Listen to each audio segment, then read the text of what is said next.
The early 2010s were weird for Capcom. While the end of the decade managed to pull out some well-loved bangers like Resident Evil 2 Remake and Devil May Cry 5, it was a messy time for the company towards the tail end of the 7th generation, as you got commercial failures and polarizing titles like Bionic Commando reboot, the Devil May Cry reimagining, Street Fighter Cross Tekken, and the abundance of cancelled Mega Man games. However, in the midst of this depressing era, Capcom published an original game by the developers of Dot Hack and the Naruto Ultimate Ninja Storm series, CyberConnect 2, that, while not as commercially and critically successful as Capcom wished, has slowly become a beloved gem for those who know about it. I'm of course talking about Asura's Wrath. Inspired by Buddhism and Hindu mythology with some sprinkling of sci-fi aesthetics plus a buffet of anime influence, Asura's Wrath may initially seem like a dumb fun action game, but it's so much more than that, with a simple but strong story to back up some of the most awe-inspiring fights, not just in the history of video games, but in the history of human creation. So if you will indulge me for a bit and let me blab about why Asura's Wrath is one of the greatest things Capcom stapled their name on. Asura's Wrath takes place in Gaia, a world populated with humans, superpowered gods, and dark beasts known as Goma. We open the game as godlike cyborg beings known as the 8 Guardian Generals have a huge battle against the Goma in space. The 8 Guardian Generals include Asura, the main protagonist of the game, who's quick to anger but channels it into strength, Yasha, Asura's rival and brother-in-law, who is much more calm than him, August, Asura's and Yasha's boisterous mentor who finds pleasure in stuff like fighting and women, Sergei, a possibly psychotic individual who finds beauty in destruction, Carlo, the eldest of the bunch, who's quite sly with his war tactics, Wizen, a foolishly cocky brute, Olga, the only woman of the group who is overly devoted to the Guardians' prideful leader, Deus. Speaking of Deus, he gets tired of waiting for their inevitable victory, so he busts out the super weapon, the Bar Mitzvah, to wipe out all the Gomai, but it isn't fully charged yet, so what could possibly go wrong? Yeah, law! While unable to kill it, Asura does manage to subdue this beast for the time. However, it's the biggest amount of casualties the Guardians have taken in the war so far, ending episode 1. The reason I say episode 1 is because this game splits its levels into episodes, going so far as to include eye catches in the middle of the episode like it's about to cut to commercial, and developer credits at the beginning of each new episode.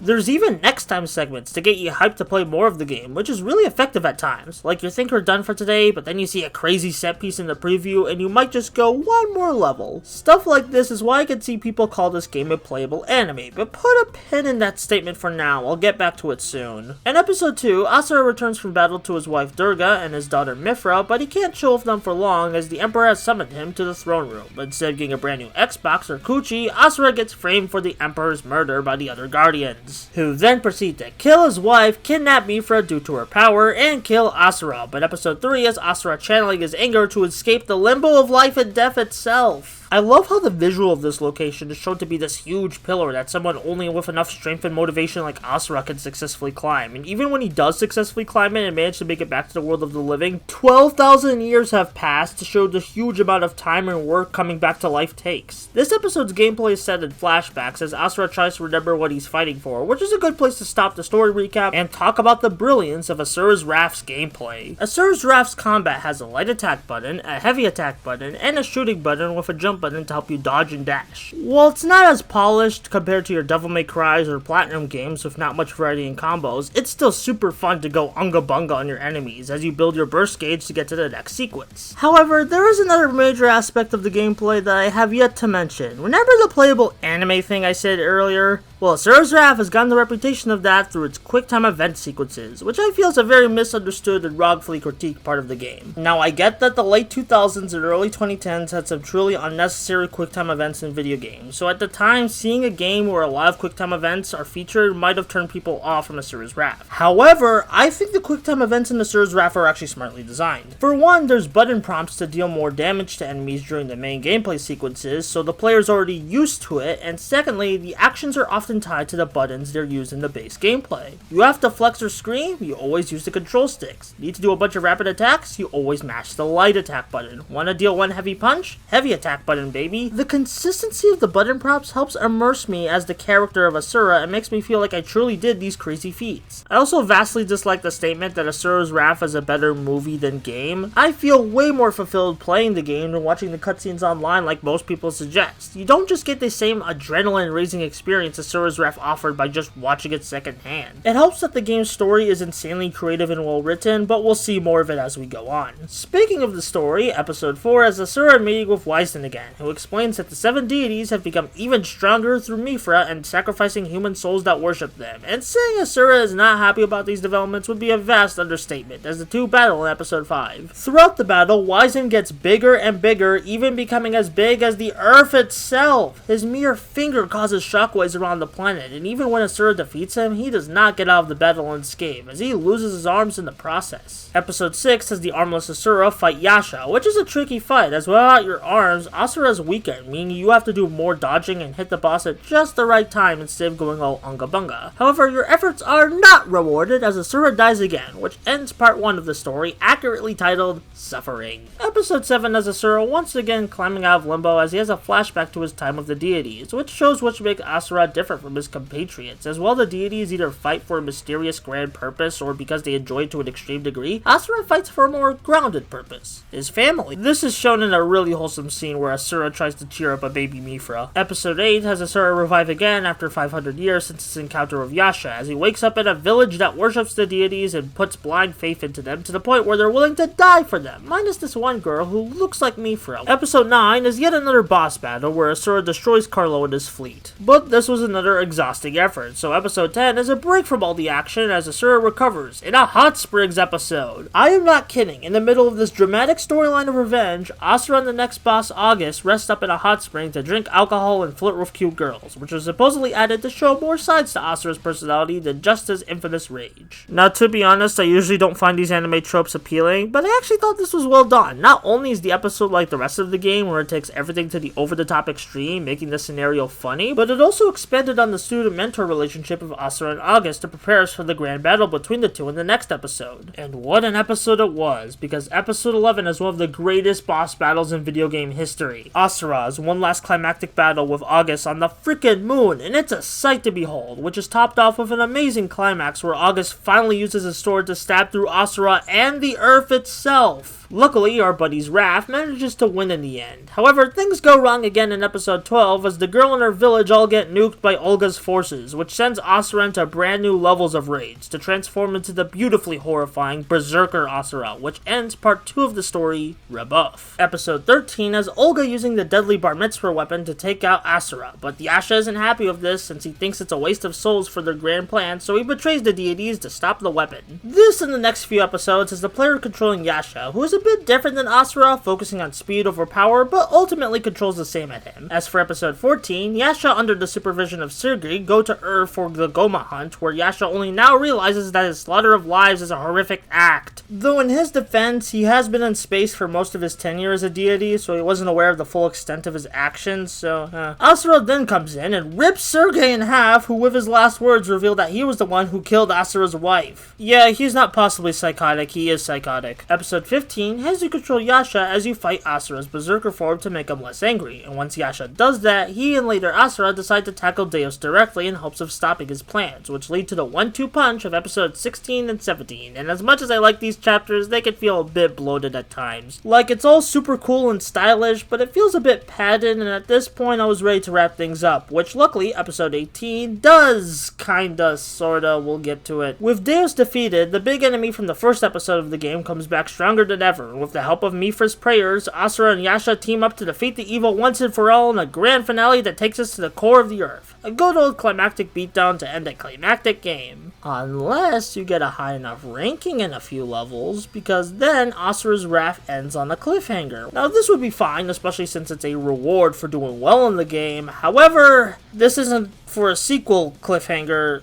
This is for the DLC. So what? Asura's Wrath got DLC. That's not uncommon for a 2010s video game or a video game today, but one of the DLCs you could buy, besides the .5 episodes, was part 4 of the story, Nirvana. Now I've heard conflicting reports on what exactly part 4 was originally going to be. The common story I heard was it was going to be part of the original game, but Capcom didn't like the initial draft for part 4, so they gave the team time to polish it without delaying the game, so Capcom made a post-launch DLC, though I also heard something about part 4 being a potential sequel to the base game, but poor sales made them switch to a DLC. But that seems unlikely to me, given how the base game ends on a cliffhanger, but then again, maybe the cliffhanger was for the potential sequel, which is likely, but either way, DLC, I hate this a lot. If you don't have it, the story ends in a whimper instead of a huge bang, which is really a shame for a game on such a grand scale as Asura's. It doesn't help that this was the same year that Capcom had locked on-disc content for Street Fighter Cross Tekken that can only be unlocked with paid DLC, which painted Capcom in a bad light to the gaming public, and made Capcom and DLC a very nasty combo. Worst part is, I really wanted to cover the DLC, especially because there's a lot of cool stuff in it, like a Street Fighter crossover, but I can't, because I'm playing the PS3 version on game streaming through the PS5's PS Plus premium service, which to my knowledge does not let you access any of the DLC that was available in the original game, meaning I'm screwed out of having this content, which is a shame because it looked like a satisfying ending. I really hope one day Capcom will re-release a definitive edition of Asura's Wrath on modern platforms with the DLC included, because even outside the incomplete story of the base game, Asura's Wrath might be a bit too much for the PS3 with the occasional screen tearing from the game's set pieces that wouldn't be as much as an issue on modern platforms. Though if you don't want to wait for that to never happen, fans have managed to get the game emulated on gaming PCs, and it's still available for purchase on modern Xbox systems with the DLC, so those seem like your best option to play the game at the moment. And you should play Asura's Wrath if you can, instead of watching the cutscenes on YouTube. As while its combat isn't as deep as some may hope, the game is still very enjoyable and manages to make an often dull mechanic like QuickTime events fun and intuitive. But even if you decide to not listen to me and watch the cutscenes on YouTube, you're still in for a crazy good time with how visually awe-inspiring Asura's Wrath can be, as it manages to be extreme in all the right ways.